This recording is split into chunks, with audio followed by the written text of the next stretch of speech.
नमस्कार, क्या हाल चाल है? सब ठीक है? बहुत बढ़िया बहुत बढ़िया। अपनों और अपनन को ख्याल रखो और जब टाइम मिले तो वीडियो देखो। देसी देख, बिगर ब्रेक, बगैर लाग लपेट, बिल्कुल देसी अंदाज में, बगैर लाग लपेट। मैनपुरी डिम्पल यादव जीत गई, खतौली जैन चौधरी जीत गए, यानी कि गठबंधन जीत गो। चंद्रशेखर ने पूरी मेहनत करी, उन्होंने मेहनत वहाँ भी करी, रामपुर में भी मेहनत करी, जो भी अपनी कर सके सब ने अपनी मेहनत करी। रिजल्ट आ गया और बीजेपी की सिट्टी पिट्टी गुम हैगी और बीजेपी खाली गुजरात की जीत को ही दर्शा रही है। वही पे चैनल बहुत बड़ी बड़ी बड़ी बड़ी बड़ी बड़ी बातें बोल रहे हैं, आप सुन रहे होगे लगातार, लेकिन एमसीडी की हार के बारे में वो कछु ना बोल रहे हैं, इन दोनों जगह की हार के बारे में कछु ना बोल रहे हैं। और रामपुर सीट जो आजम खान की अपनी बहुत मजबूत गढ़ हो, वो कहीं ना कहीं ढहेगो। क्यों ढहेगो? बहुत सारे सवाल हैं वहाँ पे। बसपा सुप्रीमो मायावती के 2 ट्वीट आए, उन 2 ट्वीट के बारे में भी हम बताएंगे आपको कि बसपा सुप्रीमो ने 2 ट्वीट क्या करे हैं। लेकिन सबसे पहले चर्चा गरम है, उन चर्चन पे बात कर लेते हैं। तो सबसे पहले चर्चा ये है कि खुद बीजेपी में आपस में ऐसे है, बात को समझ रहे हो या नहीं? यानी कि बीजेपी पार्टी में भी, बीजेपी पार्टी कहाँ है? बीजेपी में 2 आदमी है बस, उनकी यही जो कछु है, बाकी बीजेपी तो बाद में है। और सिर्फ जो इलेक्शन लड़ो जाए वो सिर्फ मोदी जी, यशस्वी प्रधानमंत्री नरेंद्र दामोदर दास मोदी जी के चेहरा पे लड़ो जाए। और अगर हार है जाए तो वहाँ में वो हार दूसरे के चेहरा पे मण दी जाए कि आगू ले जाओ दूसरे के चेहरा पे, चाहे वहाँ के कोई भी जिम्मेदार हो काहे को भी ठहरा दें। अब जैसे हिमाचल के हार गए, कांग्रेस जीत गई, तो बाकी जिम्मेवारी दूसरे पे ठोप दी कि भैया इनकी वजह से हारे, जेपी नड्डा जी पे फोड़ दियो सगरो घड़ा। लेकिन मोदी जी के चेहरा पे कोई भी, या मोदी जी के नाम पे कोई भी ऐसा धब्बा नहीं लगना चाहिए कि ज़्यादा छवि उनकी खराब हो। अब एक बार बताओ, गुजरात में ठीक है आप जीते, अच्छी जीत हुई आपकी, तो प्रधानमंत्री, यशस्वी प्रधानमंत्री बीजेपी के जो केंद्रीय कार्यालय वहाँ जाके उन्होंने बहुत त्यागो उत्सव मनायो, तो ना हार के बारे में भी जिक्र कर लेते, ना करी। यानी कि अपनों माहौल ऐसा बनाने की कोशिश करी मीडिया के माध्यम से कि बिल्कुल फतेह कर लियो किलो इन्होंने वहाँ को जो गुजरात को गढ़ हो वहाँ पे फिर झंडा लहराओ। अरे गुजरात तो हो ही आपको, गुजरात में तो है ही आप। लेकिन हिमाचल में आपकी हार हुई, एमसीडी में आपकी हार हुई, मैनपुरी में आपकी हार हुई, खतौली में आपकी हार हुई, वहाँ पे कछु ना। लेकिन मीडिया वाले ने सबसे ज़्यादा फोकस रखो गुजरात पे, सिर्फ गुजरात, यानी कि माहौल को, देश के माहौल को, मिजाज को पूरी तरीक़ा से कि कहीं दूसरी तरफ वो डाइवर्ट ना हो, ऐसे महसूस ना हो कि कुछ कमजोरी आई है बीजेपी में।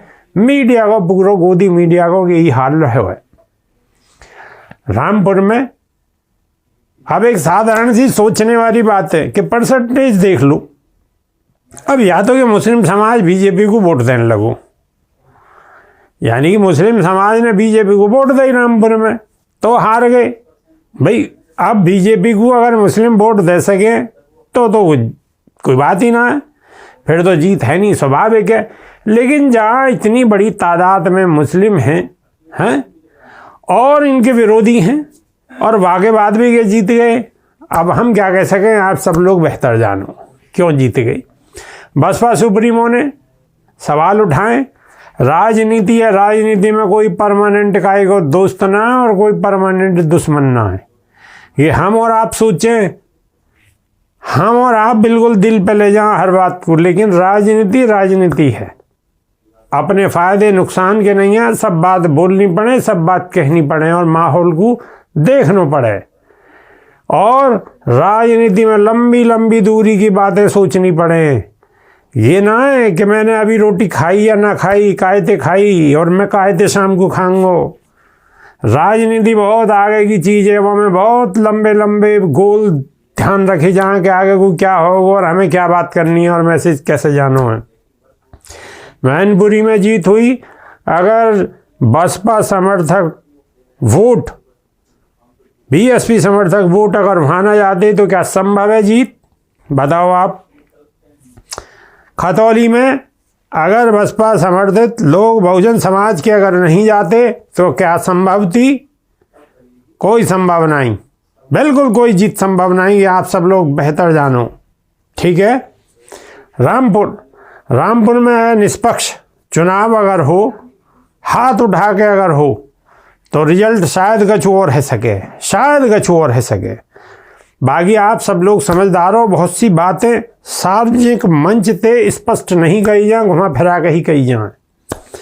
अब एक कहानी और भी है।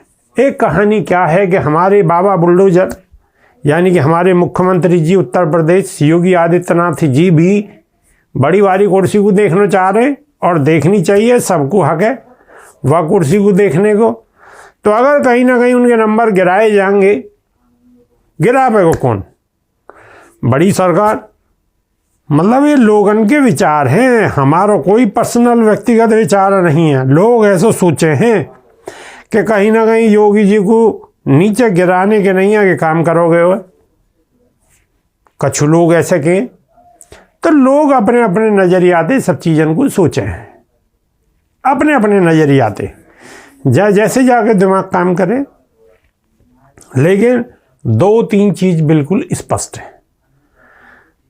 स्पष्ट क्या है? स्पष्ट ये है, मैनपुरी स्पष्ट है, खतौली स्पष्ट है, रामपुर लोचा है। क्या लोचा है हमें नहीं मालूम। तो बसपा सुप्रीमो ने वापस सवाल उठाए। सवाल क्या उठाएं? भाई इलेक्शन आने वालों है तो सवाल तो उठाने जायज़ है, अपनों वोट बैंक तो सबको चाहिए। बसपा सुप्रीमो ने सवाल जो उठाए हैं, सवाल उठाने को बसपा सुप्रीमो को सीधो मकसद है कि मुस्लिम समाज को जगना चाहिए। उन्होंने क्या कही है? पहले ट्वीट में बसपा सुप्रीमो ने कही है कि यूपी के मैनपुरी लोकसभा उपचुनाव में सपा की हुई जीत, किंतु रामपुर विधानसभा उपचुनाव में श्री आजम खान की खास सीट पर योजनाबद्ध कम वोटिंग करवा के सपा की पहली बार हुई हार पे यह चर्चा काफ़ी गर्म है कि कहीं ये सब सपा और भाजपा की अंदरूनी मिलीभगत को परिणाम तो नहीं है। यानी कि बसपा सुप्रीमो कह रही है कि दोनों पार्टी मिली हुई हैं, बीजेपी और ये, और इनको परिणाम तो नहीं है कि आजम खान की हार हुई है, यानी कि मुस्लिम समाज की हार हुई है। तो मुस्लिम समाज आवे और फरमावे कि हार क्यों हुई है। हमारी समझ में तो यही आई है और आप दिमाग चलाते रहो, अपने तरीक़ा से चलाओ। राजनीति में कोई काय को दोस्त परमानेंट नहीं है और परमानेंट कोई दुश्मन नहीं है। वोट चाहिए। एक और बात बताऊँ मैं आपको, अगर वो जीत भी जाते तो भी कछुना है नहीं बारो, लेकिन पूरे मुस्लिमन ने वोट दी, सब ने वोट दी सपा को, लेकिन सपा फिर भी कमज़ोर रही, यानी कि बीजेपी के मुकाबले कहीं नहीं टिक पाई। तो जनता में ये मैसेज तो गए हो कि पूरा से ज़्यादा वोट ना मिल सके अखिलेश जी को 2022 में जा हिसाब से मिले। ठीक है, ये तो बिल्कुल स्पष्ट है। अब मुस्लिम समाज को कुछ सोचना पड़ेगा कि भाई उन्हें अपनों रास तो अलग चुनना पड़ेगा, कुछ ना कुछ सोचना पड़ेगा। जो जितनी जान उन्होंने लगानी वो लगा ली। आया अब राजनीतिक लोग हैं, इनकी क्या कभी भी मिल सके, कभी भी एक है जाएंगे और एक मंच पर आ गए और फिर बोलने लगेंगे। तो बहुत ज़्यादा दिल पे ना लेना चाहिए, बात को समझो। राजनीति में कोई गाय को स्थायी दोस्त ना और कोई गाय को स्थायी दुश्मन ना है। दूसरे ट्वीट में बसपा सुप्रीमो ने कही है कि यह बारे में खासकर मुस्लिम समाज को काफ़ी चिंतन करने व समझने की ज़रूरत है, ताकि आगे होने वाले चुनाव में धोखा खाने से बचो जा सके। खतौली विधानसभा सीट पर भाजपा की हुई हार को भी लेकर वहां काफ़ी संदेह बना हुआ है। ये भी सोचने की बात है। यानी कि बसपा सुप्रीमो ने ये बात कही है कि मुस्लिम समाज पूरी पहले जान लगा चुका है, तो अब उनके की जान को तन समझ गए वहाँ की जान को, तो अब बसपा में जान लगाओ, बसपा में जान लगाओगे तो रिजल्ट बहुत बढ़िया आवेगा। सीधे सीधे मतलब ये है, ठीक है। मुसलमान की वोट चाहिए, बहुजन समाज को भी चाहिए और सपा को भी चाहिए और बीजेपी को भी अपने अपने हिसाब से चाहिए। बीजेपी भी कह रही है जी पसमानदा पसमानदा पसमानदा। अब पसमानदा अगर उन्हें मिल गए तो उनकी भी गोटी फिट हैगी। तो सब अपनी अपनी राजनीति को बनाने के जुगाड़ में लगे हुए हैं कि कैसे मजबूती बुलाई जा।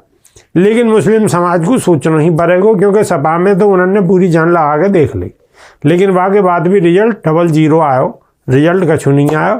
तो अब इंगे को भी देख लो, यहाँ में बुराई क्या है? कोई बुराई ना, और देखना तो पड़ेगा ही, बिगड़ देखे काम चलेगा ही ना, वरना बस खाली